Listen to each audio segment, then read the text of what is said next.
Hello, everyone. My name is Jeff Sauntry. I'm going to be walking you through a deck today, basically based on my experience as a PCIP, helping my customers walk through and address compliance, specifically related to PCI. We're going to go through a use case today, but on a bigger picture, help keep the board and the C-suite informed of what we're doing and things like changes that have come out, for example, on the PCI 4.0 standard.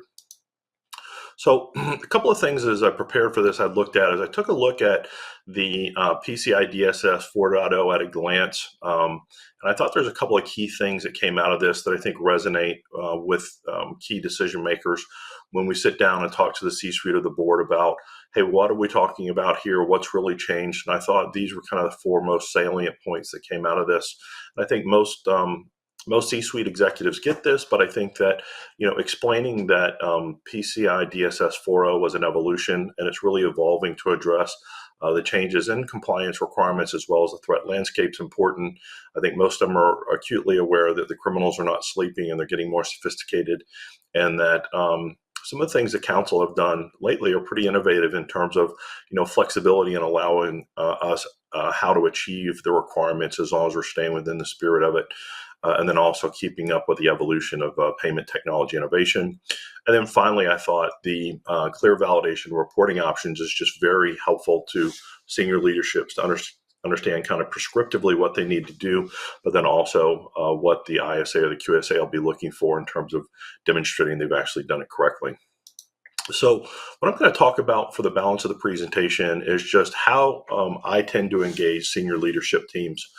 So this could be the C-suite, the board of directors is a pretty common audience for me in terms of just keeping them up to speed on what's going on with strategic programs. Today we're going to talk about a scenario that involves mergers and acquisitions and just really kind of upscaling the messaging to put it more in the context that senior leaders are used to seeing.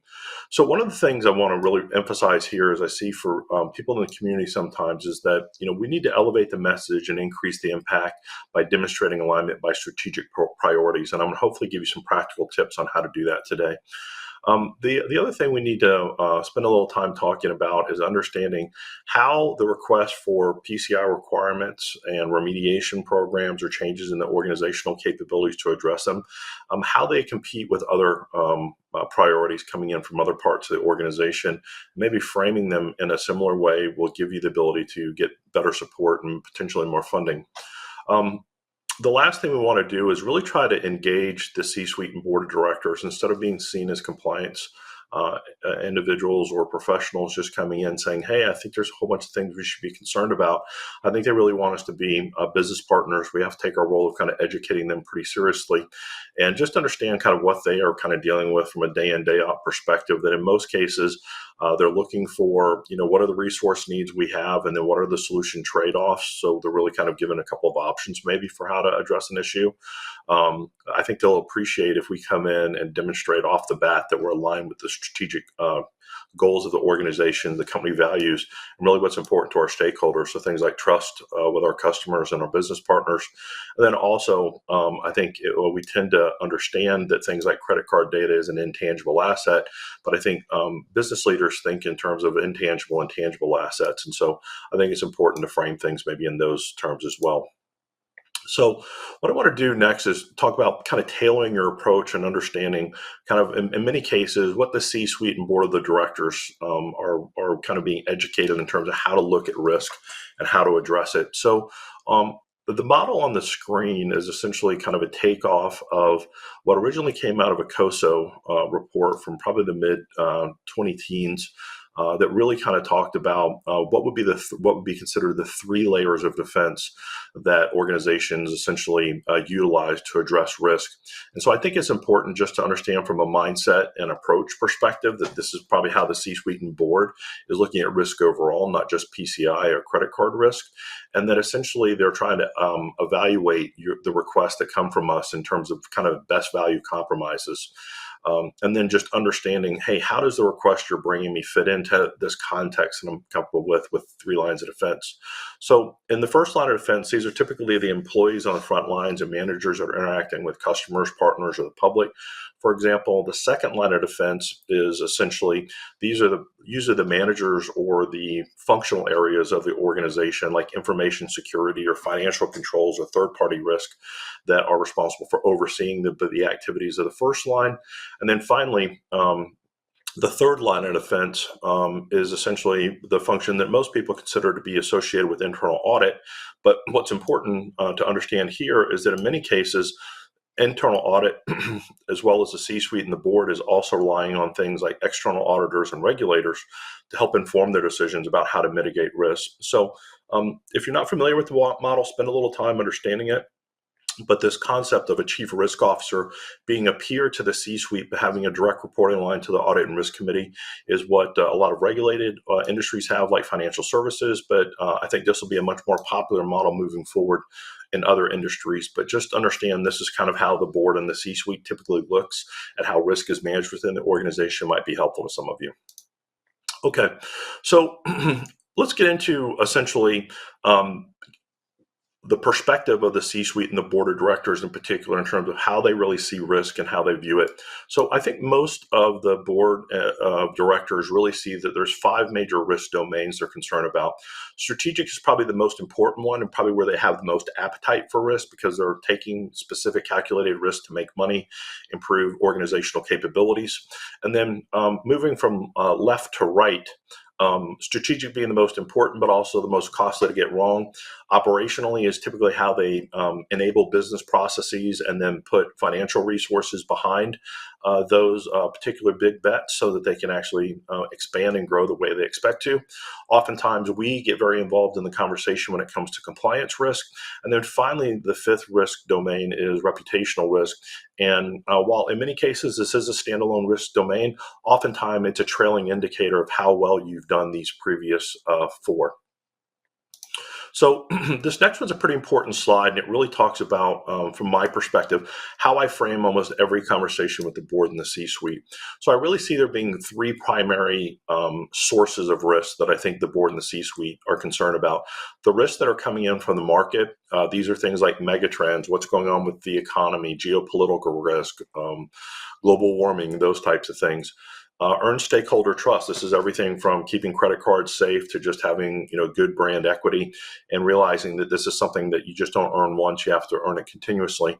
And then if you can't actually mitigate all the risk, or you choose, or there's risk you can't avoid, sometimes the C-suite or the board is interested in talking about, hey, can I pass on some of the cost associated with this type of transaction, this type of customer, by adjusting my pricing to essentially transfer some of that risk as part of the transaction cost.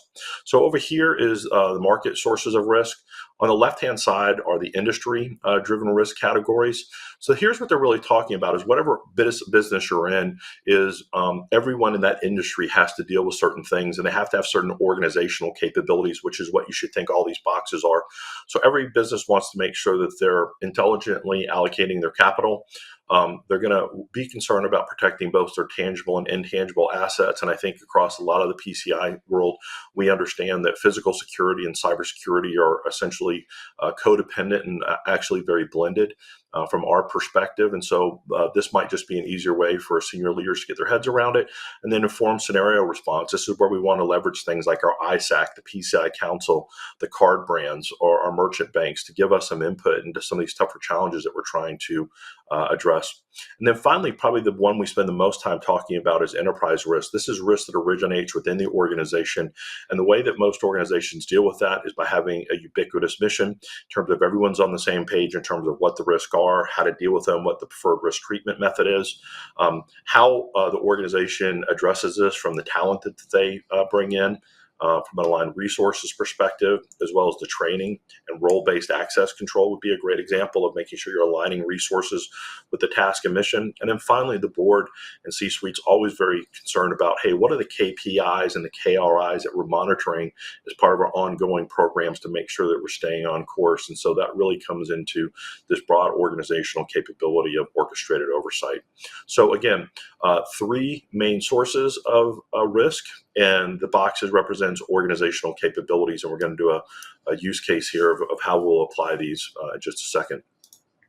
So for my example today, I'm just going to use a fictitious logistics company example.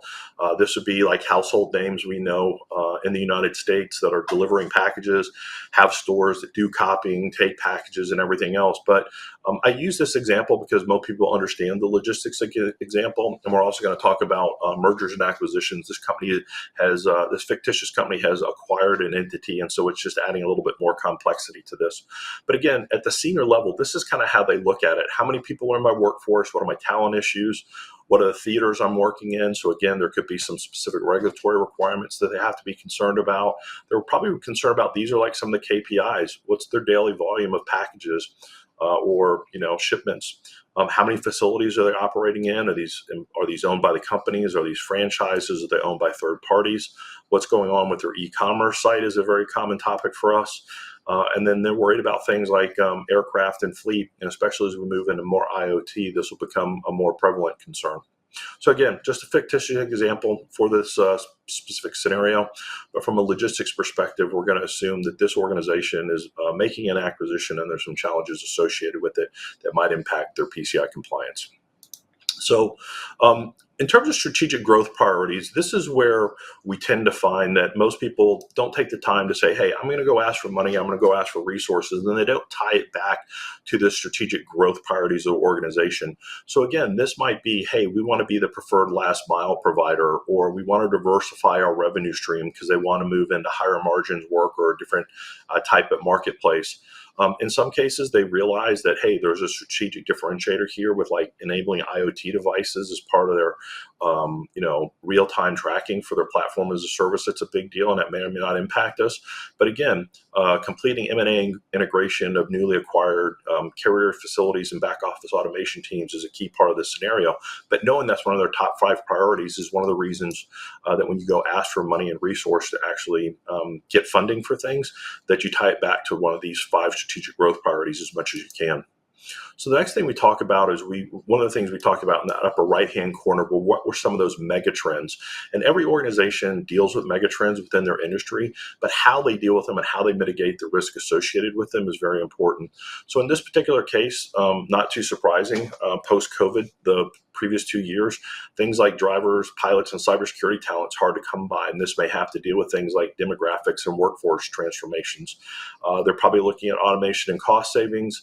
They are concerned about things like the cost of insurance. We'll see with many of our clients, the cost of cyber insurance has gone up dramatically, and that'll impact what things they can take on, how much money they have available for mediation or risk transfer activities.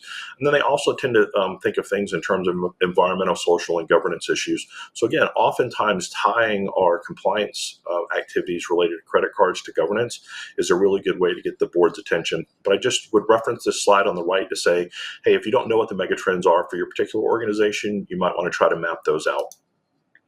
So in terms of the most valuable tangible and intangible assets, in many cases, we understand that these are things going to be like the credit cards, the rock, but from a business perspective, almost as important to the board and C-suite is things like keeping their M&A and board communications and publicly reported financials. Again, these are the other things that we're competing against in terms of attention and resources that they're concerned about making sure are protected because it's critical to the business. And then down here on the bottom, the tangible assets, again, this is things like, hey, are we doing the things that we need to keep our encryption devices secure? Are we securing our employees and our visitors? And then what are we doing to secure a facility? Because as we know, oftentimes physical security is something we use to rely on as part of our defense in depth. And then again, this will come up in some parts of the standard itself, but then physical security infrastructure, securing things like video surveillance and badging is important. So in this particular scenario, I chose to basically pull information from the information supplement protecting telephone-based credit card data, because it's something we all have access to as from the actual PCI portal. But I think this is a pretty common scenario where this organization has bought an organization. They happen to have their own transaction call center that is now going to probably be in scope for their next PCI assessment, and they're concerned about protecting telephone-based data.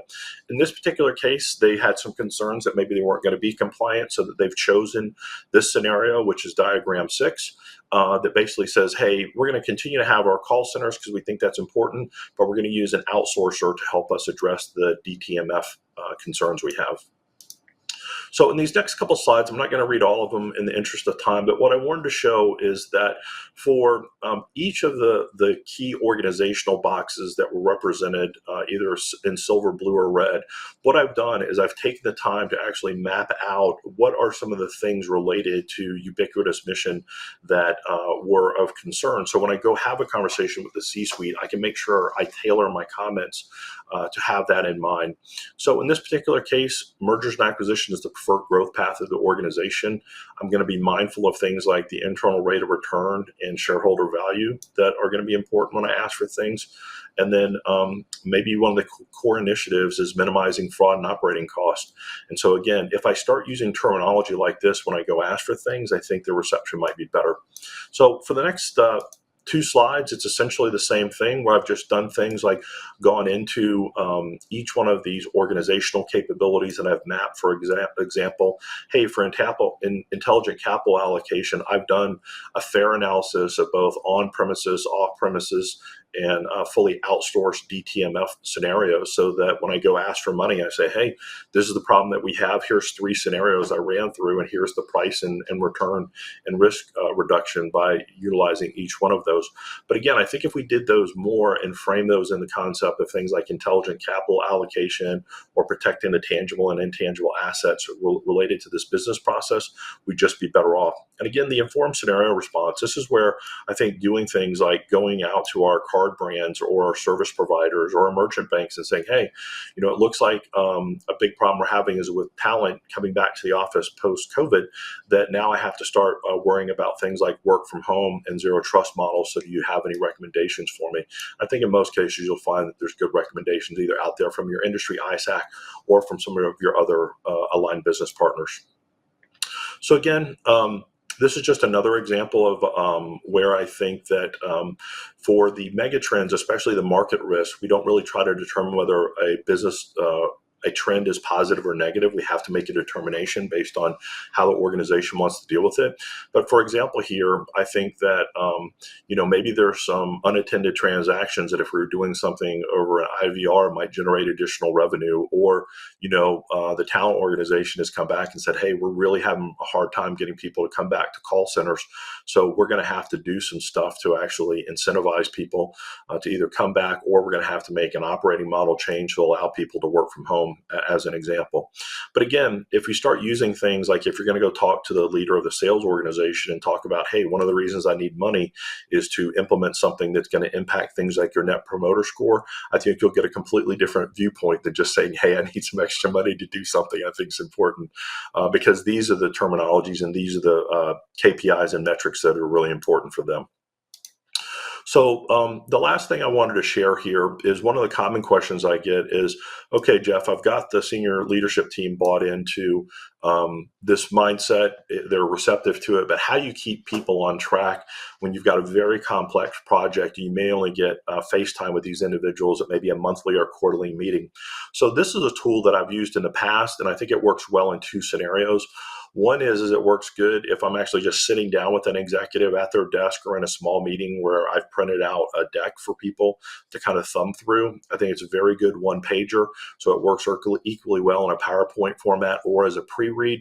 But basically, I'll just talk about what is the key initiative that I'm focused on. So up here in the top, it'll just be DTMF masking, a brief explanation to reorient them to what the problem we're trying to solve.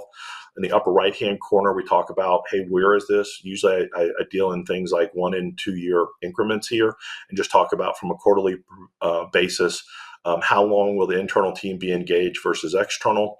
Then I focus on things like key activities, and I may just break this up in terms of like kicking this off in year one, quarter one, gathering requirements and planning, doing a pilot in year one, quarter two, and then listing out the other things that we're going to do in subsequent quarters in more general terms.